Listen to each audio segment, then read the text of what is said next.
So hello everyone and I hope everyone is doing fine and आप सभी की preparation बहुत अच्छी चल रही है। एंड आज जो हम एग्जांपल्स डिस्कस करने जा रहे हैं वो बहुत ज़्यादा इंपॉर्टेंट है। क्यों इंपॉर्टेंट है? बिकॉज अक्सर हम पॉइंट्स लिखते हैं जब भी कोई क्वेश्चन आता है, तो उसके अंदर हम पॉइंट्स लिख देते हैं कि डिजास्टर मैनेजमेंट ऐसा होना चाहिए, ये ऐसा होना चाहिए, इसमें ये कमी है, ये ज्यादा है, ऐसा हम पॉइंट लिख देते हैं, मगर उसके साथ हम कोई एग्जांपल नहीं दे पाते हैं जिससे वो चीज सब्सटेंशिएट कर पाए या वैलिडेट कर पाए। तो उन चीजों को लिखने के लिए, उन चीजों को बताने के लिए ये कुछ एग्जांपल्स हैं जो आपके हर सब्जेक्ट में काम आएंगे। अब वो डिपेंड करता है कि आप इनको कैसे यूज करते हैं, किस तरह से आप इनका यूटिलाइज करते हैं। बिकॉज हर कॉपीज अलग अलग सब्जेक्ट की चेक होगी बाई डिफरेंट डिफरेंट इंडिविजुअल्स। तो इट डज नॉट मैटर कि आप ये वाला एग्जांपल इस पेपर में भी यूज कर रहे हैं और ऐसे में भी यूज कर रहे हैं, एथिक्स में भी यूज कर रहे हैं, डिफरेंट डिफरेंट आप यूज पेपर्स में सेम एग्जांपल्स को आप यूज कर सकते हैं। इसीलिए ये जितने भी एग्जांपल्स हैं इनके लिए आपको सिर्फ इतना ही करना है कि जहां आपको मौका मिले, जैसे आप इनको कहीं सब्जेक्ट में फिट कर पाओ, वैसे वैसे आप इनको यूज करते जाना। और let us begin the chapter now. This is the chapter 4 and examples of IAS, IPS and other officers for ऐसे एंड एथिक्स। तो इसमें फिलहाल 5 से 6 एग्जांपल्स इसके अंदर हैं, और बाकी इसी तरह के 3 to 4 चैप्टर्स और आएंगे जिसके अंदर ना कि सिर्फ आईएएस ऑफिसर्स के एग्जांपल्स होंगे, रेदर डिफरेंट डिफरेंट कुछ केस स्टडीज भी होंगी। केस स्टडीज बेसिकली वो एथिक्स वाली केस स्टडी नहीं, जबकि दूसरी वाली केस स्टडीज की अगर कहीं वाटर कंजर्वेशन किया गया था तो इससे इतना फर्क पड़ा, तो जिसको आप यूज कर सको अपने पेपर के अंदर, जो कि आपके आंसर को यूनिक बनाएगा। Okay, so let us begin. And this is the first example, IAS Pradeep Kumar Jena. And ये फोटो और ये वाला फोटो मैंने इसीलिए लगाया ताकि आप इनके नाम के साथ इनको याद भी कर सको, और एग्जांपल आपको यहीं की यहीं वीडियो देखते देखते ही क्या हो जाए, याद हो जाए। ये उड़ीसा के ऑफिसर हैं एंड उड़ीसा कैडर के ऑफिसर हैं, और इन्होंने बेसिकली डिजास्टर मैनेजमेंट में बहुत बड़ा रोल प्ले किया है। जैसे कि हम देखते हैं कि जीएस 3 का एक बहुत इंपॉर्टेंट पार्ट है डिजास्टर मैनेजमेंट। उसमें हम लगभग सेम से पॉइंट ही लिख के आते हैं कि हाँ ये करना चाहिए, ऐसा करना चाहिए, डिजास्टर आ जाए तो ये करना चाहिए। वहां पे एक छोटा सा आप एग्जाम्पल डाल दो, आपका आंसर यूनिक बन जाएगा। तो ये आपको करना है कि उन्होंने 20 ईयर्स से वो इस सेवा में वहां पर ऑलरेडी काम कर रहे हैं। तो एक एग्जाम्पल भी आप उनका डाल सकते हो कि जैसे जो साइक्लोन फानी आया था, उन्होंने 2,500 प्रेग्नेंट वुमेन को क्या किया था, अक्रॉस 11 डिस्ट्रिक्ट उन्होंने क्या किया था, विद इन 8 आवर्स शिफ्ट किया था सेफ प्लेस पे। 754 children were born, all healthy. जिनका नेक्स्ट डे ही बर्थ का होने का डेट था, है ना, चिल्ड्रन का, वो 754 चिल्ड्रन बॉर्न हुए थे और ऑल हेल्दी। तो ये कितना अच्छा एग्जांपल है, आप डिजास्टर मैनेजमेंट में पुट कर सकते हो। तो इन्होंने हर तरह के फेजेस देखे हैं और प्रैग्मेटिक अप्रोच को फॉलो किया है। तो ये एथिक्स में भी आप यूज कर सकते हो कि किस तरह से इन्होंने प्रैग्मेटिक अप्रोच का यूज किया और ये आपका डिजास्टर मैनेजमेंट किया। तो ये जीएस 3 में भी यूज हो सकता है, ऐसे में भी यूज हो सकता है, एथिक्स में भी यूज हो सकता है। आप जहाँ यूज करना चाहो इनका यूज कर सकते हो। और ये फोटो है, ये फोटो इसीलिए ताकि आपको डिजास्टर याद रहे कि डिजास्टर मैनेजमेंट साइक्लोन, और इनका तस्वीर है, और आपको याद रहे कि इनका नाम है प्रदीप कुमार जेना। तो जब भी आप इसको देखें, सिर्फ स्लाइड से ही आपका काम हो जाना चाहिए कि देखते ही इनका नाम याद आ जाना चाहिए। प्रदीप जी इनका नाम है और साइक्लोन की इन्होंने किया था। तो ये सारी स्टोरी जो है, ये पूरी स्टोरी फिर आपको पढ़ने की जरूरत नहीं पड़ेगी, डायरेक्ट फोटो देख के पूरी कहानी सामने आ जाएगी। इसीलिए सिर्फ ये डाला गया है। अगर आपको सही लग रहा है इस पैटर्न में तो आप मेरे को बता देना नीचे कमेंट्स में कि हाँ ठीक है ऐसे कर सकते हो, वरना फिर ये फोटो वोटो हटा के मैं सिर्फ सिंपल प्लेन में भी डाल सकता हूँ। तो आप मुझे बता देना जैसे आपको सही लगे, ठीक है। तो I tried so that easy हो जाए थोड़ा याद करना, है ना। फिर ये हर्षिका मैम है। Harshika ma'am is officer in मांडला एमपी, ठीक है।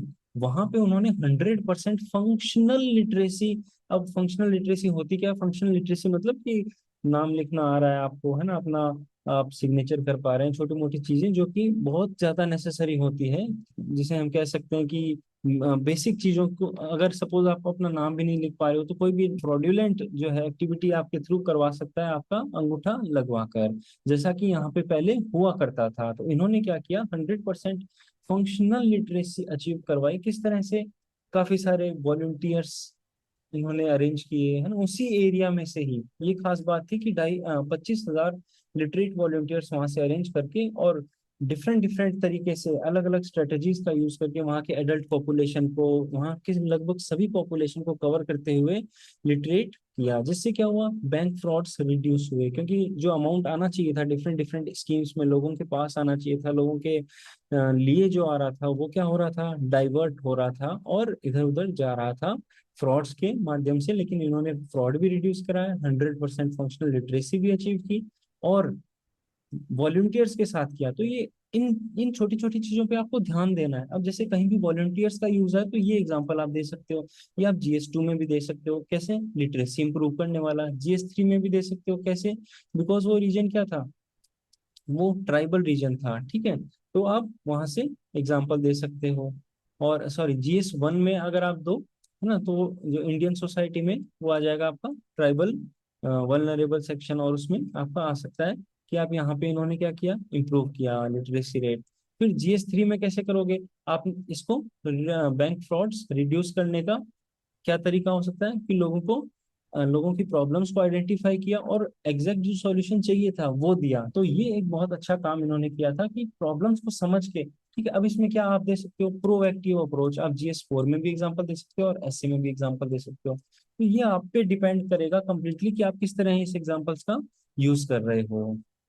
फिर IAS संदीप GR, ठीक है, इन्हें प्यार से क्या बोलते हैं लोग, साइकिल IAS, क्यों, बिकॉज यहाँ ये क्या करते हैं कि कोई भी चीज अगर देखना है कि सर्विस डिलीवरी हो पा रही है कि नहीं हो पा रही है, राशन की प्रॉपर डिलीवरी लोगों के पास सही से हो पा रही है नहीं हो पा रही है, किसी चीज का ऑडिट करना, कुछ भी, ये क्या करते हैं, साइकिल का उपयोग ये मैक्सिमम करते हैं। तो ये क्या हो गया, ये एक डिफरेंट अप्रोच हो गई, इनोवेटिव अप्रोच हो गई, क्रिएटिव अप्रोच हो गई, और इसी कारण से ये गुड गवर्नेंस का एग्जाम्पल बनता है, सर्विस डिलीवरी का एग्जाम्पल बनता है, ट्रस्ट इन गवर्नेंस का एग्जाम्पल। आप जहां इसको यूज करना चाहो वहां यूज कर सकते हो इस एग्जाम्पल को। इनका आपको नाम याद रखना है, IAS संदीप GR, एंड ये प्यार से साइकिल IAS भी इन्हें बोला जाता है। एंड ये इमेज इसीलिए लगा दी है ताकि आप इसको इजीली रिमेम्बर रिकॉल कर सको। एथिक्स के एग्जाम्पल में प्रोबिटी के रूप में, है ना, पीपल्स ऑफिसर, माई मैन का कंसेप्ट होता है एथिक्स में, उसमें आप यूज कर सकते हो। डिफरेंट डिफरेंट, जहां आपने इतनी सारी चीजें पढ़ी है, बस आपको ये एग्जांपल्स फिट करना है। मैं सिर्फ आपको एग्जांपल्स बताऊंगा, आपको सिर्फ उन्हें फिट करना है, और ऐसे क्या होगा, आपका आंसर यूनिक बनता चला जाएगा। फिर नेक्स्ट एग्जांपल है IAS doctor R Meenakshi Sundaram. इन्होंने क्या किया था, ये काफी सारे पोर्टफोलियो हैंडल करते हैं बेसिकली उत्तराखंड कैडर में। तो इन्होंने 3600 करोड़ का प्रोजेक्ट्स जो है लोगों के पास देके, और कोऑपरेटिव सेक्टर का, जैसे कोऑपरेटिव किस में आ गया, ये आपका GS2 में पूरा आ गया, है ना, GS2 में कवर हो गया cooperative, farm and allied sectors. फिर उसके बाद curtailed migration from hilly district. अब हम पुश एंड पुल फैक्टर्स की बात करते हैं तो वहां पे आप डायरेक्टली एग्जांपल डाल सकते हो, इकोनॉमी में GS3 में भी यूज हो गया ना। ऐसे आपको दिमाग चलाना है कि आपको इसको यूज कहाँ करना है। IAS ऑफिसर्स के आपको एग्जाम्पल पता रहेंगे, लेकिन आपको कहाँ यूज करना है वो चीज आपको कैसे पता चलेगी, जैसे जैसे आप टॉपिक करते जाओगे आपको ऑटोमेटिकली इन एग्जांपल्स को याद रखना है कि कहाँ कहाँ आप इनको यूज कर पाओगे। फिर अचीव्ड सक्सेस इन हॉर्टिकल्चर, ये भी GS3 में आप यूज कर सकते हो, है ना। और इस तरह से इन्होंने ये आप पूरा एथिक्स में भी यूज कर सकते हो कि इन्होंने क्या किया कि वहाँ की लोकल प्रॉब्लम को समझ के और उसके अकॉर्डिंग सॉल्यूशन देके उन्हें क्या किया, वहाँ की गवर्नेंस को डिलीवर किया। तो ये काफी अच्छे एग्जाम्पल्स हैं जो कि आपके काम आएंगे, मेंस में भी काम आएंगे, और आप जो डेली आंसर राइटिंग प्रैक्टिस कर रहे हैं, जो लोग जो नेक्स्ट टाइम मेंस लिखने का सोच रहे हैं, इनके लिए भी बहुत काम आएंगे। तो ये बहुत बहुत ज्यादा इंपॉर्टेंट बातें हैं जो आपको ध्यान रखनी है। फिर IST भूबलन, कर्नाटक स्टेट के बागलकोट डिस्ट्रिक्ट में इन्होंने 170 चाइल्ड मैरिजेस प्रिवेंट किया था। अब ये 18 से जो 21 साल की थी लड़कियों की एज, जो शादी करने की एज है हमारी गवर्नमेंट ने, तो क्या उसमें, क्या सिर्फ एज इंप्रूव करने से सब इंप्रूव हो जाता है? तो इन्होंने ये प्रूव किया कि भाई देखो, मतलब इन्होंने ये प्रूव नहीं किया, लेकिन इनके जो एक्शन से हैं वो ये प्रूव होता है कि 18 से 21 आप एज कर दोगे वो ठीक है, पर इसके साथ हमें कुछ और एफर्ट्स भी करने होंगे। हमें और एफर्ट्स क्या करने होंगे, जैसे इन्होंने क्या किया था कि जो गर्ल्स हैं जिनका क्या हो रहा है, चाइल्ड मैरिज हो रहा था, उन्हें रेस्क्यू किया, उन्हें चाइल्ड वेलफेयर डिपार्टमेंट में डाला करके, ऐसे नहीं कि भाई वापस घर भेज दिया ताकि हेरेसमेंट हो उनका, वापस नहीं। और जो लोग वापस जा रहे थे अपने गांव, जिनका बेसिकली हम कह सकते हैं कि जिनकी शादी जल्दी कर दी जा रही थी, तो उन्हें क्या काम दिया मनरेगा में, है ना।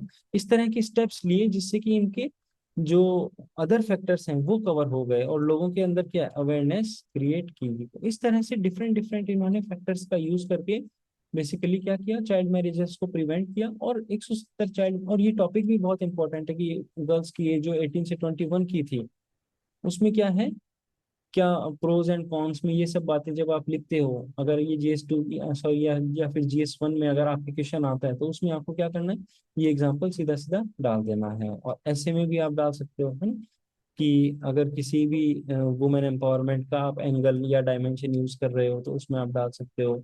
वल्नरेबल सेक्शन एथिक्स में डाल सकते हो। ठीक है, ये काफी सारे एग्जांपल्स आपके बनते हैं। फिर IAS, रिटायर्ड IAS ऑफिसर है MK रणजीत सिंह। तो इन्होंने, ये आपको पता ही होगा वैसे ऑब्वियसली, कि जो हमारा पूर्णो नेशनल पार्क में जितने भी चीताज क्या किए गए, अफ्रीका से लाए थे, तो उनके पीछे जो ब्रेन काम कर रहा था वो इन्हीं का ही था। इनका काफी लंबे समय से इस प्रोजेक्ट पे चल रहा था काम, और ऑब्वियसली काफी न्यूज में भी थे, तो आई होप आपको पता होगा इनके बारे में। और इसीलिए ये एक इमेज भी लगा दी कि आपको नाम याद रहे, डॉक्टर MK रणजीत सिंह। तो आप इनको GS3 में भी यूज कर सकते हो, और जैसा आप चाहो एनी अदर उसमें भी आप यूज कर सकते हो। सो नेक्स्ट लेक्चर से पहले मैं आपको ये बात बता देता हूँ कि जो शॉर्ट्स, जो रेगुलरली यूट्यूब शॉर्ट्स जो डाले जा रहे हैं, वो आप अपने नोटबुक में नोट करते जाओ। एक छोटी सी उसकी नोटबुक बना सकते हो, जिससे क्या होगा कि at the end of the year, अगर आप डेली 3 से 4 फैक्ट्स भी लिख रहे हो जो यूट्यूब शॉर्ट्स पे आ रहे हैं, तो at the end of 300 days आपके पास कितने हो जाएंगे, मल्टीप्लाई आप 4 करोगे तो एटलीस्ट 1000 आपके पास फैक्ट्स हो जाएंगे, जो कि आप GS1, GS2, GS3, GS4 के आंसर्स के थीम के अकॉर्डिंग उनको अरेंज करके उनका यूटिलाइज कर सकते हो मेंस आंसर राइटिंग में। तो ये इसीलिए ये यूट्यूब शॉर्ट्स डाले जाते हैं डेली, जिसमें कि करंट अफेयर्स का एनालिसिस किया जा रहा है, और उनके सारे जो इंपॉर्टेंट पॉइंट्स हैं, मोस्टली जो स्टूडेंट्स हैं वो द हिंदू पढ़ते ही होंगे या इंडियन एक्सप्रेस पढ़ते होंगे, तो अगर वो खुद से नोट्स बना रहे हैं, खुद से ही पॉइंट्स आइडेंटिफाई कर पा रहे हैं, कोई दिक्कत नहीं है। आप अगर आपने ये पॉइंट्स नोट कर लिए हैं तो फिर ठीक है, अगर आप नहीं कर पाते हो वहां से डायरेक्टली नोट, तो आप यहाँ से नोट कर सकते हो। तो thank you all, and we will meet very soon in the next video. उसमें और भी काफी सारी एस्पेक्ट्स मैं कवर करने जा रहा हूँ, सो दैट आपका मेंस अच्छा रहे। And all all the best to everyone those who are writing mains and next year जो मेंस लिखेंगे। Thank you.